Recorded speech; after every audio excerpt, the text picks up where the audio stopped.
আসসালামু আলাইকুম, সবাই কেমন আছেন? আমি ভালো আছি। আজকে পাঙ্গাস মাছ বোনা রেসিপি করব। তার জন্য 5 টুকরা নিয়ে নিয়েছি পাঙ্গাস মাছ। তার মধ্যে তেল দিয়ে দিব পরিমাণ মতো।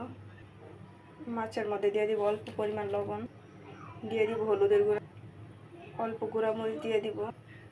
তার মধ্যে হালকা লবণ দিয়ে দিব, তেলটা যাতে না ছিটে। মাছটা ভালোভাবে মাখিয়ে নিব। এখন মাছের চামড়াগুলো পালিয়ে দিয়েছি। আপনারা চাইলে নাও পালতে পারেন, খারাপ দেখা যায় তাই পালিয়ে দিয়েছি। তেলটা ভালোভাবে গরম হয়ে গেছে, এখন মাছটা দিয়ে দিব। মাছটা ভেজে নেব ভালোভাবে। এই যে মাছটা ভাজা হচ্ছে। আপনারা যদি পারেন তাওয়ার মধ্যে তেল দেওয়ার পরে একটু লবণ ছিটা দিবেন, তাহলে যে কোনো মাছ ভাজার সময় কোনো ছিটবে না। মাছটা ভাজা হয়ে গেছে, এখন নামিয়ে নিবে এক এক করে।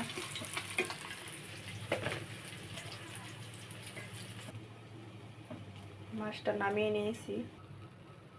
মাছ ভাজার তেলটা দিয়ে দিব কড়াইয়ের মধ্যে। পেঁয়াজ কুচি এবং কাঁচামরিচ কুচি দিয়ে দিব এখন মাছ বোনার জন্য। পেঁয়াজটা ব্রাউন কালার চলে আসছে, এখন অল্প পরিমাণ পানি দিয়ে দিব। সামান্য লবণ দিয়ে দিব। গুঁড়া মরিচ 1 চা চামচ, হলুদের গুঁড়া 1 চা চামচ দিয়ে দিব, ধনিয়ার গুঁড়া 1 চা চামচ দিয়ে, জিরার গুঁড়া 1 চা চামচ দিয়ে দিব। এখন ভালোভাবে নাড়াচাড়া দিয়ে নেব মশলাটা।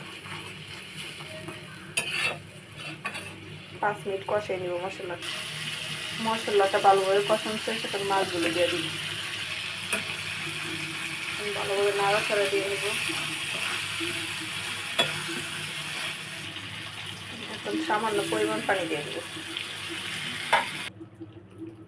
মাছটা বোনা করা হয়ে গেছে। ভিডিওটা এই পর্যন্ত। যদি ভালো লাগে লাইক কমেন্ট শেয়ার দিয়ে সাথে থাকেন। আল্লাহ হাফেজ।